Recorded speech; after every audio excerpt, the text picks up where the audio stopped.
Wel, i ni'n mynd i fynd at y darlleniad y bore yma'n syth, a ni'n mynd i ddarllen gyda'n gilydd Ioan 6, adnod 35 ymlaen.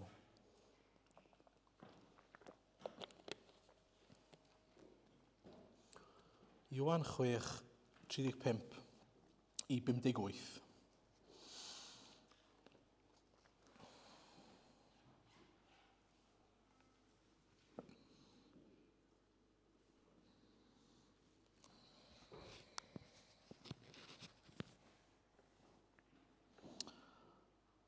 Medda Iesu wrthynt, my fi yw bara'r bywyd. Ni bydd eisiau bwyd byth ar y sawl sy'n dod ata fi. Ac ni bydd syched byth ar y sawl sy'n credu yno fi. Ond fel y dywedais wrthych, yr ydych chi wedi fy ngweld, ac eto nid ydych yn credu. Bydd pob un y mae'r tad yn ei roi i mi yn dod ata fi.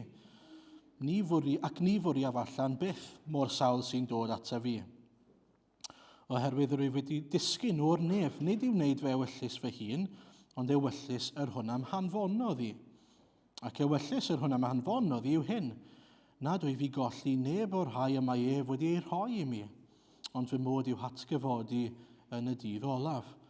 Oherwydd ewyllus fy nhad yw hyn, fod pob un sy'n gweld y mab ac yn credu ynddo i gael bywyd tragwyddol, a bydda fi'n ei atgyfodi yn y dydd olaf. Yn y dechreuodd yr Iddewon rwgnach amdano, oherwydd iddo ddweud, my fi yw'r bara a ddisgynnodd o'r nef. Ond nid hwn meddent yw Iesu fab Joseph, yr ydym ni'n adnabod ei dad a'i fam. Sut y gall ef ddweud yn awr yr wyf wedi disgyn o'r nef? Atebodd Iesu hwy, peidiwch â grwgnach ymhlith eich gilydd. Ni all neb ddod ata fi heb i'r tad am hanfonodd i ei dynnu, a bydda fi'n ei atgyfodi yn y dydd olaf. A mae'n ysgrifenedig yn y proffwydi, fe gant oll ei dysgu gan Dduw. A mae pob un a wrandawodd ar y tad, ac a ddysgodd ganddo, yn dod ata fi. Nid bod neb wedi gweld y tad ac eithriwr hwn sydd oddi wrth Dduw. Mae hwnnw wedi gweld y tad. Yn wir rwy'n dweud wrthych, y mae gan y sawl sy'n credu fywyd tragwyddol. My fi yw bara'r bywyd. Bwytaodd ei chynafiaid y manna yn yr anialwch, ac eto buont farw. Ond dyma'r bara sy'n disgyn o'r nef, mwyn i rywun gael bwyta ohono a pheidio marw. My fi yw'r bara bywiol hwn a ddisgynnodd o'r nef. Caiff pwy bynnag sy'n bwyta o'r bara hwn fyw am byth. A'r bara sy'n gen i fi i'w roi yw fy nghnawd, a'i roi a wnaf dros fywyd y byd. Yna dechreuodd yr Iddewon ddadlen da i'r ei gilydd, gan ddweud, sut y gall hwn roi ei gnawd i ni i'w fwyta? Felly dywedodd Iesu wrthynt, yn wir rwy'n dweud wrthych, oni fwytewch gnawd mab y dyn ac yfed ei waed, ni bydd gennych fywyd ynoch. A mae gan y sawl sy'n bwyta fy nghnawd i ac yn yfed fy ngwaed i fywyd tragwyddol, a bydda fi'n ei atgyfodi yn y dydd olaf. Oherwydd fy nghnawd i yw'r gwir fwyd, am gwaed i yw'r gwir ddiod. Y mae'r sawl sy'n bwyta fy nghnawd i ac yn yfed fy ngwaed i yn aros yno fi, a minnau ynddo yntai. Y tad byw am hanfonodd i, ac yr wyf fi'n byw oherwydd y tad. Felly'n union bydd y sawl sy'n fy mwyta i yn byw o'm herwydd unai. Dyma'r bara a ddisgynnodd o'r nef. Nid yw hwn fel y bara a fwytaodd yr hynafiaid, buont hwy farw. Caiff y sawl sy'n bwyta'r bara hwn fyw am byth. Dywedodd Iesu y pethau hyn wrth ddysgu yn y synagog yng Nghapernaum. Amen. Wel, bore yma ni'n dechrau cyfres newydd. A cyfres fer yw i jyst am 2 wythnos. A i ni'n edrych ar felly Iesu ac yna rhywbeth am Iesu. Iesu y rhywbeth neu Iesu rhywbeth. Fydd ni'n edrych arno am 2 wythnos. A wrth i ni fynd, bydd hwn yn arwain ni at y Pasg ac yn cynnwys y Pasg hefyd. Byddwn ni'n edrych hefyd ar Iesu, os na chi wedi geso, bara'r bywyd. Iesu bara'r bywyd. A sut mae hwnna yn ein helpu ni ac wedi helpu'r Iddewon i arwain at y Pasg.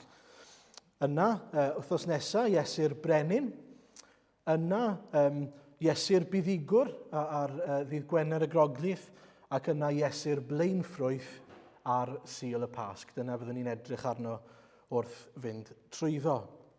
Hefyd Iesu bara'r bywyd. Mae Iesu'n sôn lot am ei hunan ac yw fel un sydd wedi dod i roi bywyd i ni. Math o fywyd arbennig. Bywyd tragwyddol wrth gwrs. Mae fe yw y ffordd y gwirionedd a'r bywyd. Mae wedi dod i roi bywyd ar ei orau i ni. Bywyd yn ei holl gyflawnder. Ond beth mae hynny yn ei olygu? Beth yw'r bywyd yma mae Crist wir yn ei gynnig i ni? Be mae'n ei olygu pan mae'n dweud mai fe hefyd yw bara'r bywyd? Wel, mae chydig o adnodau yn eisiau cyfeirio atyn nhw i'n helpu ni ddeall y math o fywyd mae'r arglwydd Iesu'n ei gynnig i ni ddechrau. Felly, Ioan 10:28 i ddechrau. Yr wyf fi'n rhoi bywyd tragwyddol iddynt, nid ant byth i ddistryw, ac ni chaiff neb ei cipio hwy allan o'm llaw i. Felly bywyd tragwyddol a bywyd cwbl sicr, mae'n dweud fyna, cwbl sicr yn nwylo'r arglwydd. Yna Ioan 5:21. Oherwydd fel y mae'r tad yn codi'r meirw ac yn rhoi bywyd iddynt, felly hefyd y mae'r mab yntau yn rhoi bywyd i'r sawl afyn. A felly, y darlun fyna o atgyfodiad, bywyd newydd, atgyfodiad o'r meirw i fywyd yng Nghrist. Ac yn nes ymlaen yn mhenod 5, adnodau 39 a 40, mae Iesu'n troi at Phariseaid fyna ac yn dweud, yr ydych yn chwilio'r ysgrythurau oherwydd tybio'r ydych fod i chwi fywyd tragwyddol ynddynt hwy. Ond tystiolaethu amdano fi yr rhain, mae'n dweud. Eto ni fynnwch ddod ato fi i gael bywyd.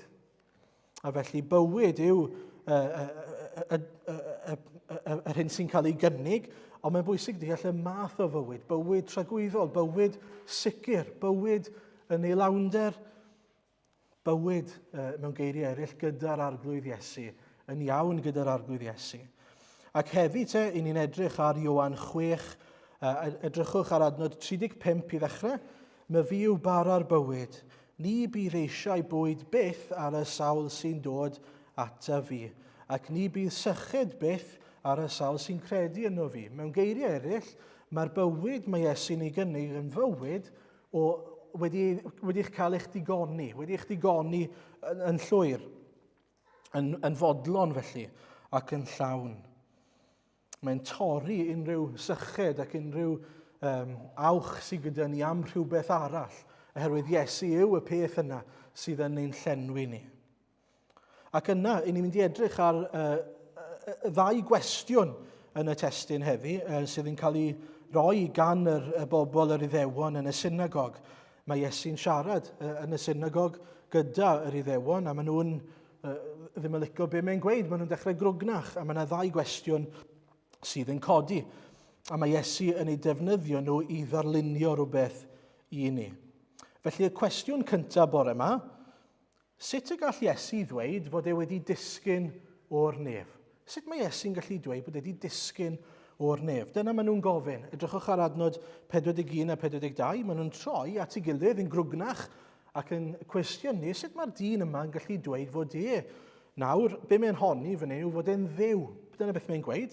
Sut mae e'n gallu dweud fod e'n dduw, bod e'n un sydd wedi dod o'r nefoedd? A pam nawr, yn ddiddorol fyna, adnod 42, sut y gall ef ddweud y nawr fod e wedi dod lawr o'r nefoedd? Pam bod e wedi aros 33 o flynyddoedd mwyn rhoi y disclosure yma i ni? Pam bod e wedi aros mor hir? A i ni'n nabod i fam a'i dad, ni'n gwybod pwy yw e, ni'n nabod ers ei enedigeth. Pam bod e'n disgwyl nawr fod e'n troi rownd fod ni'n gallu credu fod e'n dod o'r nefoedd.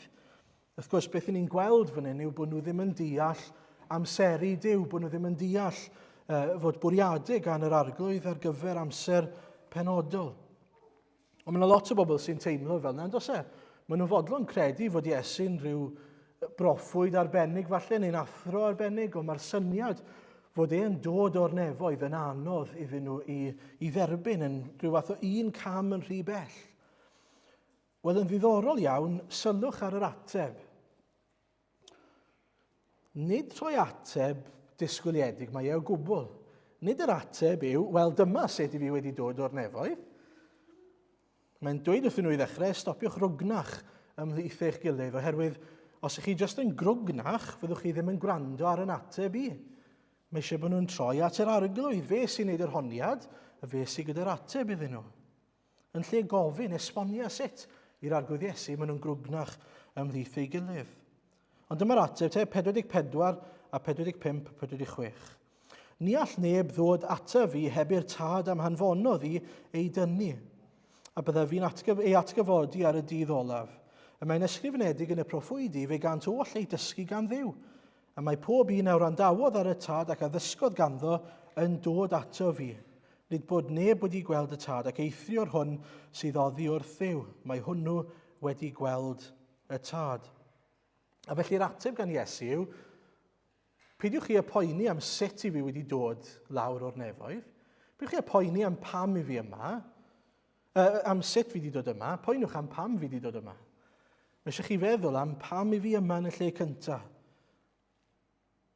A dyma mae'n dweud wrthyn nhw. Falle bod chi'n meddwl mae'r cwestiwn mawr yw sut i fi wedi dod o'r nefoedd i lawr. Ond y cwestiwn mawr yw sut allwch chi ddod ata fi? Dyna'r cwestiwn.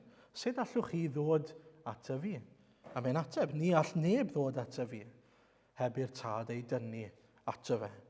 A felly, dwi ddim yn profi, yn teimlo'r angen i brofi hynna'n mwy na thebyg byddai ymenydd nhw ddim yn ddigon mawr i ddeall yr ateb ta beth. Ond sylwch beth mae'n gweud yw, nid dyna'ch concern chi. A'ch concern chi yw dod ata fi. Eich concern chi yw bod chi angen fi. Mae angen Duw ar berson. Mae angen achubwr ar berson. A'r unig ffordd mae hynny'n digwydd yw trwy'r ysbryd glân. Trwy Dduw ei hunan yn ei galw nhw, yn ei tynnu nhw mewn mae'r arglwydd Iesu yn ei ddweud wrthyn ni.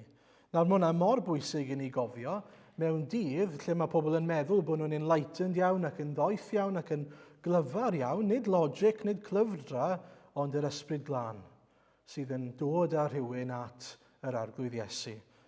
Mae modd defnyddio yr hyn mae'r arglwydd yn ei roi ni y gair ac yn y blaen, ac wrth gwrs mae pobl yn defnyddio ei ymenydd a'i gallu nhw i ddeall yr efengyl, ond yr ysbryd glân sydd yn dod â nhw. A felly, ein job penna ni fel pobl Iesu Grist, yw gweddio. Gweddio ar yr arglwydd, dynnu rhagor at yr arglwydd Iesu. Os yw hynny'n wir, os mae'r tad sydd yn tynnu pobl at y mab, mae eisiau bod ni'n troi at y tad ac yn dweud, dad nefol, tynna rhagor ato ti yng Nghyfyrddin. Arglwydd achub rhagor os gweli di'n dda. Os wyt ti'n fodlon fy nefnyddio fi, gret. Ond arglwydd yn y cyfan, please, tyn rhagor at dy hunan. A dwi wrth y modd gyda adnod 45. Mae pob un a wrandawodd ar y tad ac a ddysgodd ganddo yn dod ata fi. Hynny yw, be mae'n gweud yw, mae pob un o'r Iddewon yma wedi darllen a deall yr Hen Testament i raddau, ond be dyn nhw ddim wedi sylweddoli yn llawn eto yw fod y cyfan yn ein pwyntio ni at Feseia. Fod y cyfan yn ein pwyntio ni, fod Hen Testament i gyd yn ein pwyntio ni at angen am waredwr ac cyflawniad y gwaredwr, Iesu Grist. A felly dyna sydd angen iddyn nhw weld. A wedyn, be mae'n dweud yw, os ych chi'n gwrando ac yn dysgu, mi newch chi ddod. Os chi'n gwrando ac yn dysgu y gair, mae'r arglwydd yn ei ddweud amdano fi, mi newch chi ddod ato fi. Mae fel jigsaw, mae'r darnau'n cwmpo i'w le, ac yn sydyn chi'n gweld beth mae'r arglwydd yn ei wneud a sut mae'r arglwydd ar waith. A wedyn, sylwch, felly dyw Iesu ddim yn ateb y cwestiwn yn syth. Be mae'n wneud yn hytrach i'w dweud, eich concern chi yw dod ata fi. Mae yna demtasiwn weithiau'n dos mae pobl yn dod ato chi gyda cwestiynau, dyw'r arglwydd ddim yn rhoi i ni. Dyw'r arglwydd yn y gair ddim yn dweud wrthon ni sut mae wedi dod lawr o'r nefoedd yn union, mechanics y peth. Mae yna rai pethau fel plant Duw a fel y greadigaeth i ni ddim yn cael gwybod. Ond mae'n dweud y pethau sydd angen i ni wybod wrthon ni. A'r pethau sydd angen i ni wybod yw fod achubiaeth ar gael. Yr hyn sydd yn cael ei ddweud wrthon ni yw fod yna ffordd at y tad. Bod yna ffordd i'r nefoedd. Mae wedi dod lawr. Nid y sut sy'n bwysig, ond pam? Pam bod wedi dod lawr? Mwyn i ni gael mynd nôl lan i fod gydag Ni'n cael bod gyda'r arglwydd, ac yna ni wedi canu fe, ac yna cael fod gydag pan el y byd ar dan, ac edrych ar ei hyfryd wedd gan harddach nag o'r blaen. I ni yn cael y fraint oherwydd fod wedi dod lawr i fynd yn ôl lan at yr arglwydd. Dyna ein braint ni, ein llawenydd ni. A dyna sydd yn bwysig i ni gofio o'r darn yma. Mae Iesu'n mynd mlaen i ddweud, adnod 47, yn wir yn dweud wrthych, a mae gan y sawl sy'n credu fywyd tragwyddol. Mae gyda nhw sicrwydd o fywyd gyda'r arglwydd Iesu am dragwyddoldeb. Bywyd, y bywyd yma ni wedi clywed amdano ar y dechrau. Bywyd yn ei lawnder, bywyd sicrwydd o fywyd gyda'r arglwydd Iesu. Gall neb ein cipio ni mas o'i lawe. Bywyd byth yn sychedu eto ac yn y blaen. Ac felly dyna y pwynt cyntaf. Ond mae'r arglwydd yn mynd mlaen i roi darlun i ni hyd yn oed. A darlun yw adnod 48 i 51. A mae'n ddarlun hyfryd. Mae fi yw bara'r bywyd. Bwytaodd eich hynafiaid y manna yn yr anialwch ac eto buont farw. Ond dyma'r bara sy'n disgyn o'r nef mwyn i rywun gael bwyta ohono a pheidio a marw. Mae fi yw'r bara bywiol hwn a ddisgynnodd o'r nef. Caiff pwy bynnag sy'n bwyta o'r bara hwn fyw am byth. A'r bara sydd gen i fi i'w roi yw fy nghnawd, a'i roi a wnaf dros fywyd y byd. Chi hyfryd. Mae'n bwysig i ddechrau deall mai darlun yw hyn. Dyw e ddim yn siarad yn llythrennol. Dyw e ddim yn dweud fod e'n ddarn o fara. Wrth gwrs bod e ddim yn defnyddio darlun i ni. A mae'n darlunio fel na'r Israeli, mae Duw wedi darparu bwyd mwyn i'r Israeliaid gael byw pan nath nhw ddarparu manna iddyn nhw yn yr Hen Testament. Mae Duw nawr wedi danfon un fydd yn dod lawr o'r nefoedd i'r ddeiar mwyn i ni gael byw trwyddo fe. Mwyn i ni gael byw trwy ei fwyta fe, nid yn llythrennol wrth gwrs, ond dyna'r darlun mae'r arglwydd Iesu'n ei roi. Fel oedd y manna o'r nefoedd yn cadw yr Israeliaid yn fyw, mae'r arglwydd Iesu sydd wedi dod lawr o'r nefoedd wedi rhoi bywyd tragwyddol i ni. Chi ddarlun bendigedig.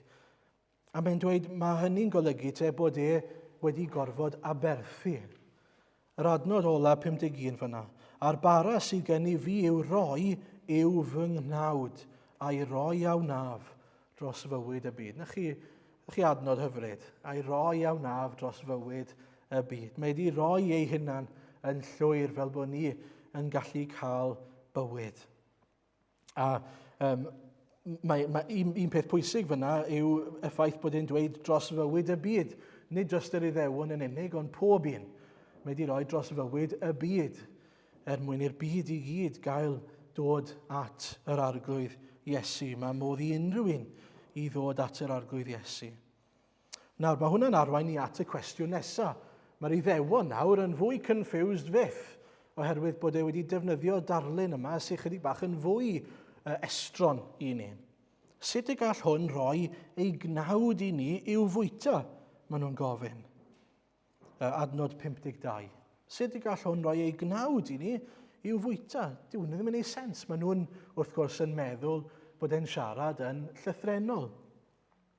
Maen nhw'n meddwl bod e'n siarad am ei gorff a bod rhaid iddyn nhw rhywsut ddod yn cannibals a dechrau bwyta ei gorff e.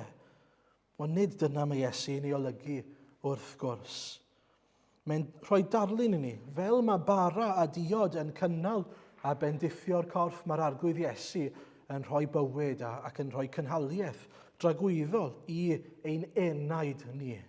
Mae'n cymharu y corff a'r enaid. A dau beth sy'n bwysig fan hyn, mae nawr yn defnyddio bwyta ac yfed, os chi'n sylwi, o'r pwynt yma ymlaen. Mae'n sôn am fwyta y cnawd ac yfed y gwaed.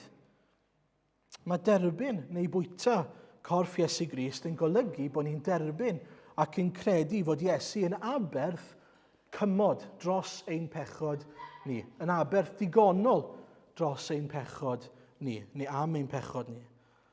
I ni'n derbyn fod Iesu'n rhoi ei hunan yn llwyr mwyn i ni gael rhyddhad, mwyn i ni gael bywyd am byth. Ac i ni'n credu wedyn fod yr yfed yn golygu bod ni'n derbyn mae aberth Iesu sy'n ein glanhau ni, fod gwaed Iesu Grist yn ein glanhau ni o bob anghyfiawnder, yn glanhau ein cydwybod ni, yn ein cyfro ni. Os chi'n cofio yn yr Hen Testament, oedd darlun oedd aberth gyda nhw. A bydden nhw'n aberthu anifail ac yna'n cymryd y gwaed ac yn sbrinclo y gwaed ar y bobl. Ac yr arwydd oedd nawr fod y gwaed yn gorchuddio y bobl, wedi ei deini ar y bobl. Oedd Duw yn edrych arnyn nhw ac yn gallu gweld mae'r pris am eu pechod nhw wedi ei dalu. Mae fel y price tag neu'r tag yna mae pobl yn rhoi ar eitem falle, paid in full, wedi ei dalu. A dyna mae'n ei olygu i ddod at yr arglwydd Iesu. A mae'n bwysig esbonio hynny oherwydd mae pobl hyd yn oed heddi sydd yn camddeall hyn. Mae Catholigion er enghraifft yn credu fod bwyta a gyfed y cymundeb yn pobl yn cael yn golygu bod nhw'n dod yn Gristion trwyddo fe. Dyn nhw ddim yn wir, wrth gwrs. Nes i ddod o draws un gymhariaeth helpful fi'n credu, mae e fel bedydd. Mae cymundeb fel bedydd, lle mae bedydd yn arwydd allanol o wirionedd mewnol. Rhywbeth sydd wedi digwydd yn barod i ni ac yna i ni'n ymddwyn ac yn gwneud rhywbeth oherwydd hynny yn allanol. Mae'r un peth yn wir gyda'r cymyn te. Mae'r cymyn yn arwydd allanol o wirionedd mewnol. Nid cymryd y cymyn sydd eich greu chi'n Gristion, y ffaith eich bod chi'n Gristion sy'n caniatáu i chi i gael cymryd rhan yn swper yr arglwydd, i ddathlu'r hyn sydd eisoes yn wir yn ein calonnau ni. A mae yna rai eraill sydd hyd yn oed yn mynd ymhellach ac yn credu fod y gwyn a'r bara yn troi yn gnawd a gwaed llythrenol wrth iddyn nhw fwyta y cymyn. Eto, maen nhw'n cymryd hwn yn llythrenol, ddim yn deall y cyd-destun yn anffodus. A mae'r arglwydd yn neud fi'n credu'n ddigon clir i ni i esbonio mae beth mae'n ei olygu yw ei gorff a'i waed yn cael ei deini ar y groes, wrth gwrs. Mae'n cyfeirio nawr at y ffaith bydd ei gorff yn cael ei rwygo, a bydd ei waed yn cael ei deinellu mwyn i ni gael maddeiant. Dim ond i ni dderbyn. Mae mor syml ac eto mor anodd nag yw e. Derbyn. Mae derbyn yn swnio fel rhywbeth mor hwydd. Ond mae'n gallu bod yn anodd i dderbyn bod angen gwaredwr arno ni, bod angen i ni ddod a delio gyda'n problemau ni i gyd. Fi'n gorffen gyda hyn.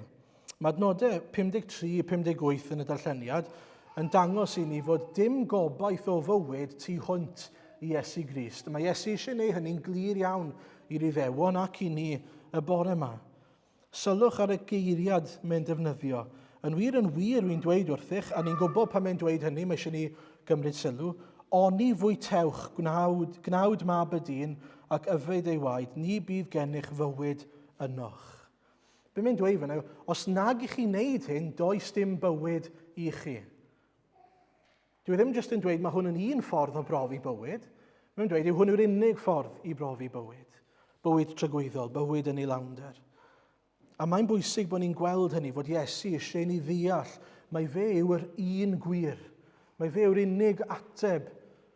A chyma, wrth i ni fyw bywyd mewn adeg lle mae pobl yn credu, gei di credu dy wirionedd di, a na i credu fy ngwirionedd di, mae eisiau ni fod mor ofalus bod y byd ddim yn dylanwadu arno ni yn hynny o beth. Bod ni ddim yn anghofio. Does na ddim ond un gwirionedd. Does na ddim ond un ffordd at y tad. A celwydd yw ei ddweud i rhywun, cariad i mlaen i gredu beth i ti moyn, a fi'n gobeithio bydd yn gweithio mas i ti. Nonsens yw e. Mae eisiau ni gredu a derbyn. Mae'r arglwydd yn glir yn dweud, does dim ond un ffordd. A falle bydd hynny'n golygu byddwn ni'n cael ein erlyd. Falle bydd hynny'n golygu bydd bywyd yn galed i ni. Iawn. Oherwydd i ni'n poeni am y gwir. Ac i ni'n poeni am fod pobl yn dod i brofi bywyd tragwyddol. Dyna'n concern ni. A fi eisiau gorffen gyda gair o gysur i ni. Adnod 56. Y mae'r sawl sy'n bwyta fy nghnawd i ac yn yfed fy ngwaed i yn aros yno fi a minnau ynddo yntau.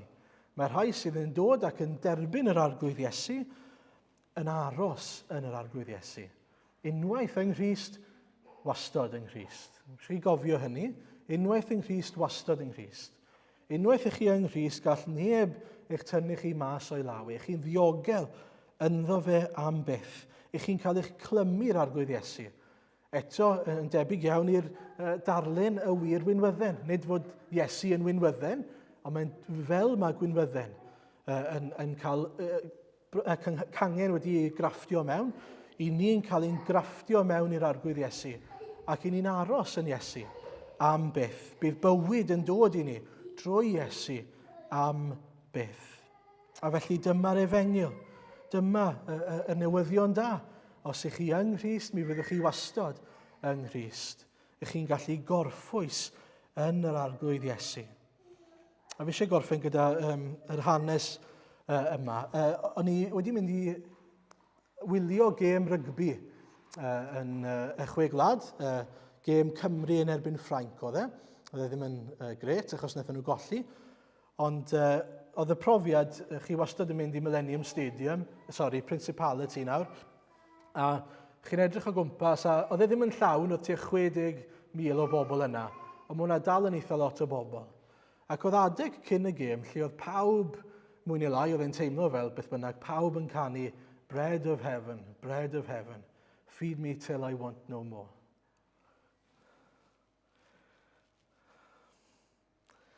Mae'n torri'ch calon chi, nag yw e?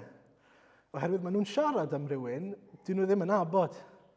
Maen nhw'n siarad am un sy'n gallu cynnig, sydd ar allwedd i fywyd tragwyddol. A dyn nhw ddim yn abod e. Dyn nhw ddim yn gallu profi y bara, maen nhw'n canu amdano fe. Chi, ironic.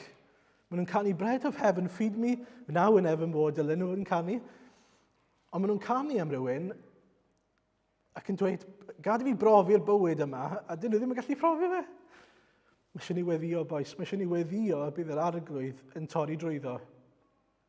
Ac yn ein defnyddio ni, bod ni'n sefyll yn gadarn dros yr arglwydd, ond bod ni'n fodlon dweud, dyma unig fara'r bywyd.